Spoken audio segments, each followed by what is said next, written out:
Hello student, इस video के अंदर हम एक्सरसाइज 4.1 का क्वेश्चन नंबर 3 देखेंगे। ध्यान से देखो, ये थोड़ा क्वेश्चन डिफरेंट है। आपको यहाँ पर मैंने दो सिंबल बताए हैं। ध्यान से देखो, ये जो सिंबल आप देख रहे हो उसको डिटर्मिनेंट का सिंबल बोलते हैं, और ये जो सिंबल आप देख रहे हो दैट इज़ मैट्रिक्स। ओके, ये मैट्रिक्स का सिंबल है। चैप्टर नंबर 3 हमारा पूरा मैट्रिक्स का चैप्टर है। तो ध्यान से देखो, इन दोनों में फ़र्क क्या है। ध्यान से देखो, कहीं भी अगर ऐसा लिखा हो, ध्यान से देखो 2 और मैट्रिक्स आपको दिया हुआ है 1 2 3 4। अच्छा, इसको 2/2 मैट्रिक्स बोलेंगे। ऐसा सिंबल होगा जिसको हम क्लोज्ड ब्रैकेट भी बोलते हैं, बट यहाँ पर हम क्लोज्ड ब्रैकेट नहीं बोलेंगे, इसको हम मैट्रिक्स बोलेंगे। तो ध्यान से देखो 1 2 3 4। तो ध्यान से देखो, यहाँ पर 2 है, फिर मैट्रिक्स का सिंबल है, यहाँ पर 2 है, फिर डिटर्मिनेंट का सिंबल है। मैं आपको मैट्रिक्स और डिटर्मिनेंट का फ़र्क समझा रहा हूँ। ध्यान से देखो, तो जब भी मैट्रिक्स दिया हो तो ये 2 अंदर मल्टीप्लाई हो सकता है हर एक एलिमेंट के साथ, राइट। जब भी मैट्रिक्स हो, ओके, जब भी मैट्रिक्स हो तो 2 अंदर मल्टीप्लाई हो सकता है। तो 2 1 जा, ये 2 हो जाएगा, 2 2 जा तो ये 4 हो जाएगा, 2 3 जा तो ये 6 हो जाएगा, 2 4 जा तो 8 हो जाएगा। लेकिन डिटर्मिनेंट है तो 2 अंदर मल्टीप्लाई नहीं कर सकते हो आप। इसको आपको सॉल्व करना है। मैंने बताया आपको, इन दोनों का मल्टीप्लाई फिर इन दोनों का मल्टीप्लाई। तो यही मेन डिफरेंस है डिटर्मिनेंट और मैट्रिक्स के अंदर। तो इसी टाइप के क्वेश्चन को हम यहाँ पे देखेंगे। देखो, ए आपको मैट्रिक्स दिया हुआ है, ध्यान से देखना। ए आपको क्या दिया हुआ है? मैट्रिक्स दिया हुआ है। और आपको शो क्या करना है? ए का 2 टाइम फिर उसका डिटर्मिनेंट फाइंड करना है।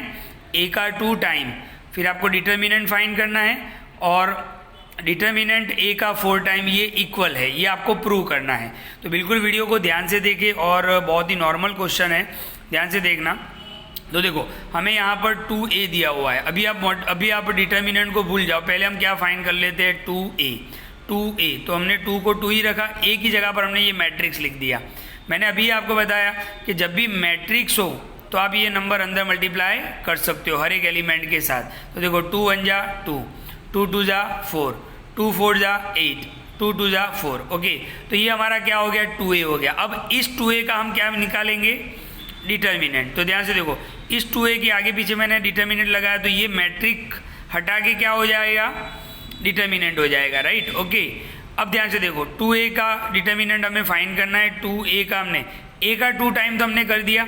अब 2a का हमें क्या फाइंड करना है? डिटर्मिनेंट। डिटर्मिनेंट कैसे फाइंड करते हैं? इन दोनों का मल्टीप्लाई, 4 × 2 8, फिर माइनस 8 4 जा 32। तो 2a डिटर्मिनेंट कितना आएगा? -24। ये हमारा रिजल्ट 1 हो गया, राइट। अब आप ध्यान से देखो, आपको सामने क्या लेना है? 4 डिटर्मिनेंट a।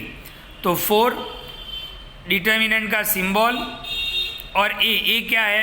1 2 4 2। तो 1 2 4 2। अब आप ध्यान से देखो, मैंने पहले ही समझाया, अब ये 4 अंदर मल्टीप्लाई नहीं हो सकता है। क्यों? क्योंकि ये डिटर्मिनेंट है। अगर मैट्रिक्स होता तो अंदर मल्टीप्लाई हो जाता। तो ये चीज़ आपको खास ध्यान रखनी है कि देखो, ये डिटर्मिनेंट है, इसलिए ये 4 अंदर मल्टीप्लाई नहीं होगा। देखो, यहाँ पे ये मैट्रिक्स था तो 2 अंदर मल्टीप्लाई हो गया, राइट। बट डिटर्मिनेंट में अंदर मल्टीप्लाई नहीं होता है, डिटर्मिनेंट में फॉर्मूला होता है। तो देखो 2 × 1, तो 2 × 1 फिर माइनस 4 × 2, तो 4 × 2। ये अच्छा, ये 4 को हमने बाहर ही रखा है। अच्छा, ये डिटर्मिनेंट का सिंबल नहीं है, ये ब्रैकेट है, राइट।